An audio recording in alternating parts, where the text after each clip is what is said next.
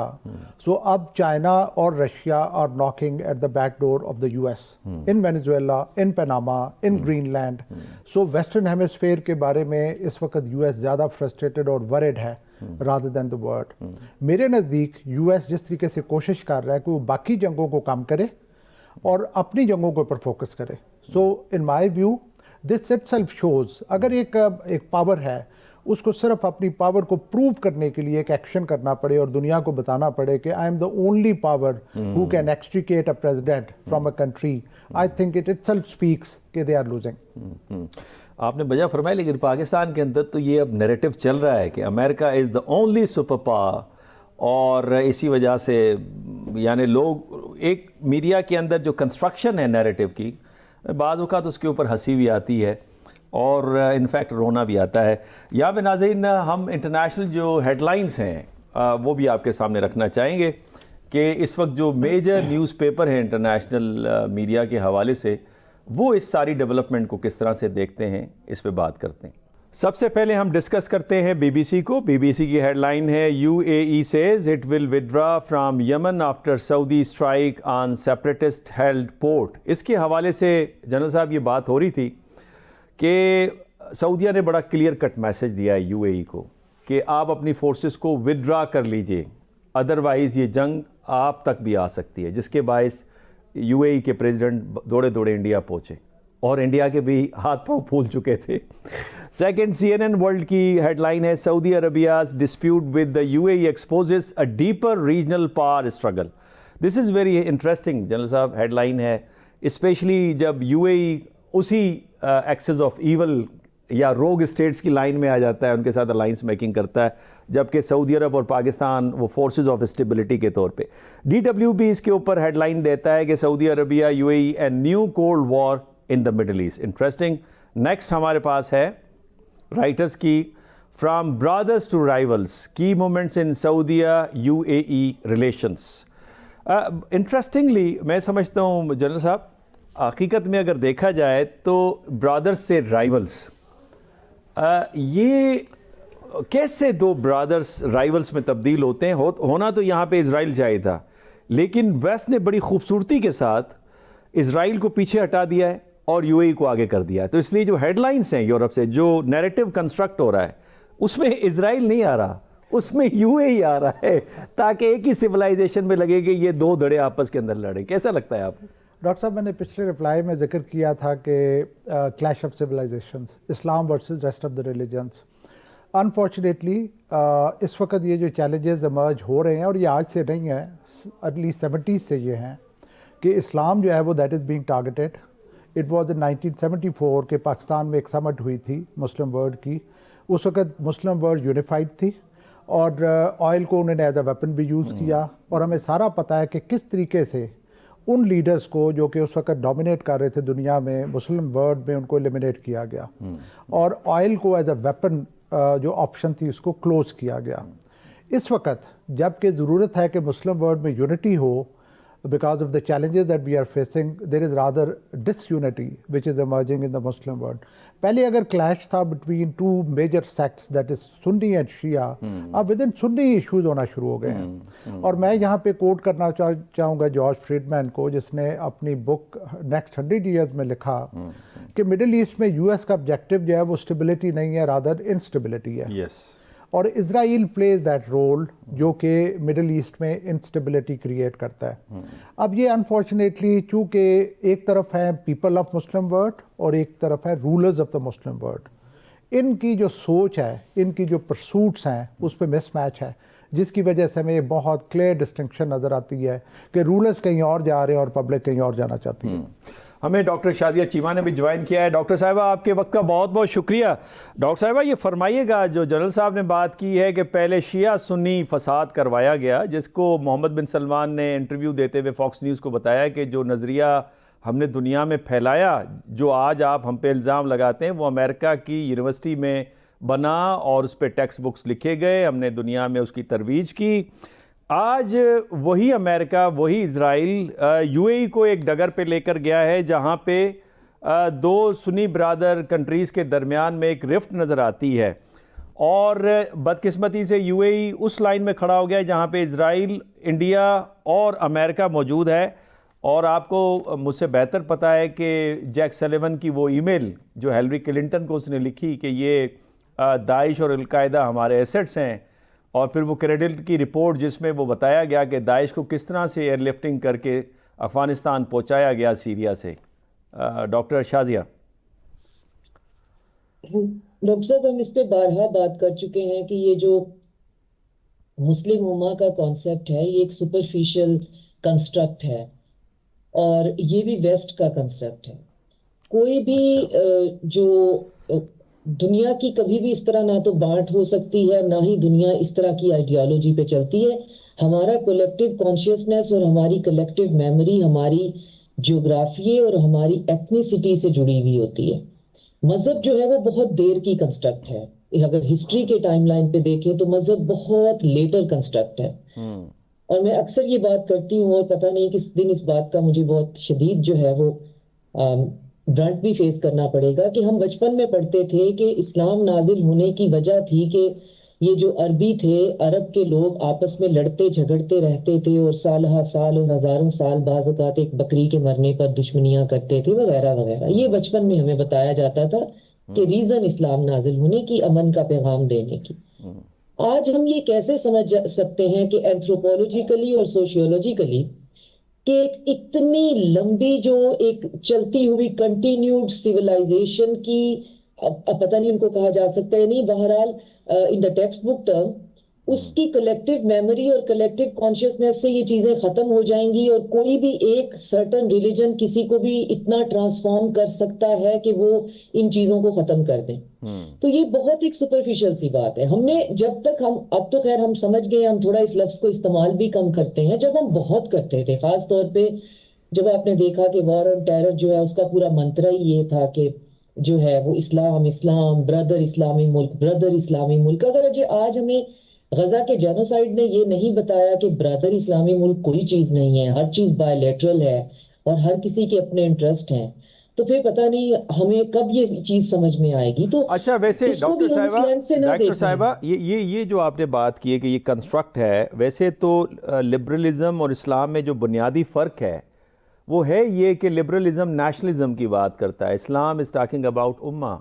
اور یہاں پہ کسی حد تک مطابقت نظر آتی ہے اسلامک فلسفی کی ود دا مارکسسٹ فلسفی، جو کہ گلوبل سوسائٹی کی بات کرتا ہے جہاں پہ کلاس لیس سوسائٹی ہو، نیشنلزم کی بات نہیں کرتا. لیکن یہ جو آپ نے بات فرمائی کہ مفادات ہیں ریاست کے اور بائی لیٹرل ریلیشن شپ ہوتی ہے، امہ کوئی چیز نہیں ہوتی، یہ جو نیریٹو ہے یہ بھی تو ویسٹ سے کنسٹرکٹ ہو کے آیا نا، اور اسی کی بنیاد پہ تو انہوں نے ایکسپلائٹ کیا. مثال کے طور پہ گلوبل ساؤتھ کی یونٹی کو بھی اسی سے ہٹ کرتے ہیں، اور سویلائزیشن کے اندر جو یونٹی نظر آتی ہے اسے بھی اسی سے ہٹ کرتے ہیں. تو آپ کو نہیں لگتا کہ یہ جو bilateral interest based relationship ہے جس میں پاور کا حصول اصل مقصد ہے، جس کو ہینز مارگن تھا اپنی کتاب پالیٹکس امنگ نیشن میں کہتا ہے، تو یہ بھی ویسٹ نے کنسٹرکٹ کر کے دیا ہے. اور یہی وجہ ہے کہ ہم نے بڑی آنکھیں بند کر کے فوراً دستخط کر دیے پریزیڈنٹ ٹرمپ کی وہ جو کمیٹی انہوں نے بنائی ہے، جو باڈی بنائی ہے پیس کی، اللہ کرے وہ چلے. کل بھی رات کو آپ سے اس پہ گفتگو ہو رہی تھی، اور وہ میں نے آپ کو ایک لطیفہ بھی سنایا تھا جاوید چودھری صاحب کا، جس میں انہوں نے کہا تھا کہ وہ ایک شیر اور لگڑ بگڑ اور ایک لومبڑ نے مل کے شکار کیا، اور اس شکار کے بعد شیر صاحب نے پوچھا لگڑ بگڑ سے کہ ہاں بھائی بتائیں اس کی تقسیم کیا ہوگی. تو لگڑ بگڑ نے کہا بھائی تقسیم تو بڑی واضح ہے، ہم تینوں نے مل کے شکار کیا ہے، تینوں کا برابر حصہ ہوگا، 3 حصوں میں تقسیم ہوگا. شیر کو غصہ آیا، اس نے رکھ کے تھپڑ مار دی. لگڑ بگڑ اللہ کو پیارے ہو گئے. جب لومبرڈ سے پوچھا تو لومبرڈ صاحب نے کہا کہ جناب اس کے 3 ہی حصے ہوں گے، لیکن ایک صبح آپ کے ناشتے کے لیے، ایک دوپہر کے کھانے کے لیے، ایک رات کے کھانے کے لیے. تو یہ وہی ریاست پر مبنی ڈاکٹر صاحبہ وہی تو بیانیہ ہے کہ ہمیں اپنے مفاد کے لیے چلنا چاہیے. کوئی جسٹس نہیں ہے، کوئی موریلٹی نہیں ہے، کوئی انٹرنیشنل لاء نہیں ہے. ڈاکٹر صاحب ہم 2 چیزوں کو مکس کر رہے ہیں. یہ ایک بالکل ڈیفرنٹ تھیری ہے، اس پہ ڈیفرنٹ اینگل بات ہو سکتی ہے. میں جو عرض کر رہی ہوں وہ یہ ہے کہ فارسی یا ایرانین سیولائزیشن اور ایتھنیسٹی ایک زیادہ ڈیپر کنسٹرکٹ ہے رادر دین ریلیجن کے. اس کا اپنا ایک رول بہرحال موجود ہے. تو ایرانی جو ہیں وہ چاہے ایرانین ہونے پہ زیادہ اکٹھے ہو سکتے ہیں، ایک مذہب کی بنیاد پہ شاید وہ اتنے نہ ہوں. اور گلف میں جو ہم نے خاص طور پہ مڈل ایسٹ میں ہم نے دیکھا ہے کہ اسلام میجورٹی ہونے کے باوجود بھی ان کو اکٹھا نہیں کر پایا. یہ آج بھی اسی طرح ان کا کولیکٹیو کانشیسنیس آپریٹ کرتا ہے جیسا آج سے ہزاروں سال پہلے یا پری اسلام کرتا تھا. تو اس کا مطلب ہے کچھ نہ کچھ تو ڈیپ ڈاؤن ہے. سعودی عربیہ اور UAE کو بھی اگر ہم دیکھیں کہ جی یہ ہمیں آج پتہ ہمیں آج نہیں چلا، پتہ ہمیں اس سے پہلے چل گیا ہوا تھا. آج ہمیں تھوڑا سا یہ فیل ہو رہا ہے کہ ہمیں اپنے جو سینسرشپ کے سیلف سینسرشپ کے گارڈز ہیں وہ تھوڑے سے ہم لوور کرنے کی آج ہمیں مارجن مل رہا ہے، تو آج ہم کہہ رہے ہیں. تو یہ آپس میں ان کی کوئی آج کی تو نہیں ہے، یہ تو آپس میں ایک دوسرے کا ان کو ہمیشہ سے ہے کہ ہم ایک دوسرے کے ساتھ جو ہے ایک دوسرے کی منارکیز جو ہیں ہم نے ان کے لیے پرابلم کریٹ کرنا ہے، ہم نے اپنی منوپلی کریٹ کرنی ہے، اور ہم نے ایک دوسرے سے لڑتے جھگڑتے ہی رہنا ہے. اور اس لڑنے جھگڑنے میں ایک جو ملک ہے جو تھوڑا سائز میں چھوٹا ہے، اس نے خود کو سیکیور کرنے کے لیے اپنے جو مفادات ہیں وہ الائن کر لیے بہت زیادہ اسرائیل کے ساتھ. اور اسرائیل کی طرف کی جتنے بھی سوچ ہے جس کو آپ پھر ویسٹرن سوچ کہتے ہیں، جسے ٹرو لبرل ڈیموکریسی یا گلوبلسٹ سوچ کہتے ہیں، انہوں نے اس کے ساتھ کر لیے. اور باقی جو ہے وہ کافی عرصے تک ریلکٹنٹ رہے. اور اس ریلکٹنس میں یہ ہے کہ آج ان کو تھوڑا سا ایک سٹیپ بیک رک جانے پہ کوئی پرابلم نہیں ہے کہ وہ یہ کہہ رہے نہیں جی ہم نے تو ابراہیم اکارڈ بھی سائن نہیں کیا ہوا تھا، نہیں جی ہم تو اتنے بھی ساتھ نہیں تھے. تو آپ اتنے دور بھی نہیں تھے، ساتھ نہیں تھے. تو اگر آپ سب بہت دور ہوتے تو آپ کا حال بھی آج ایران والا ہو رہا ہوتا یا عراق جیسا ہو چکا ہوتا. تو بہت دور جانے والوں کو تو بہت جلد سمیٹ لیا جاتا ہے. تو میں صرف شاید کھل کے نہ سب بتا سک رہی ہوں، لیکن میرا پوائنٹ یہ ہے ڈاکٹر صاحبہ کہ جب بھی ہم یہاں اس سینیریو کو یہ ضمناً میرے ذہن میں یہ سوال آ رہا ہے کہ یہ جو ہم نے اس وقت پریزیڈنٹ ٹرمپ کی جو پیس ڈیل ہے، پریزیڈنٹ ٹرمپ کو یہ کریڈٹ جاتا ہے کہ غزہ کے اندر انہوں نے قتل و غارت رکوائی، حالانکہ پچھلی ایڈمنسٹریشن نے یہ نہیں رکوا سکے تھے، پریزیڈنٹ ٹرمپ نے رکوائی، ان کو کریڈٹ جاتا ہے. لیکن ان کا یہ جو گورننگ باڈی ہے یا پیس باڈی ہے، اس کو جوائن کرنے کا مطلب یہ تو نہیں ہے کہ یہ ایک راستہ ہے جو کہ بالآخر وہ ابراہیم اکارڈ کی طرف جائے گا. کل رات جب آپ سے بات ہوئی تو ظاہر ہے ہم ڈھونڈ رہے تھے. آج پھر میں یونیورسٹی گئی، میرے پاس تھوڑا ٹائم تھا، تو میں نے پھر کچھ ادھر ادھر سنیفنگ سٹارٹ کی. تو ڈاکٹر صاحب پھر دیکھیں ہم نے ڈھونڈ ہی لیا کہ یہ بورڈ آف پیس ہے کیا. تو اس پہ پہلے بات کر لیتے ہیں. تو اس کی جناب باقاعدہ ایک ویب سائٹ ہے جس کے اوپر اس کا لوگو ہے، اور وہ کچھ یونائٹڈ نیشن سے ملتا جلتا ہے، اور یہ ایک انڈیپینڈنٹ باڈی ہے. اگر آج ہم اپنے ناظرین کے لیے اس کو ایک NGO سے کہیں تو زیادہ بہتر ہوگا، سمجھنے میں آسانی ہوگی. تو ٹرمپ کا پرسنل ذاتی وینچر ہے بورڈ آف پیس. اس کا کسی اسٹیٹ سے ایون USA سے کوئی لینا دینا نہیں ہے. وہ تاحیات اس کے چیئرمین ہیں، اور اس کا ایک چارٹر ہے، اس کی ممبرشپ ہے جیسے ایلیٹ کلب کی ہوتی ہے، بڑے بڑے کلبز کی ہوتی ہے.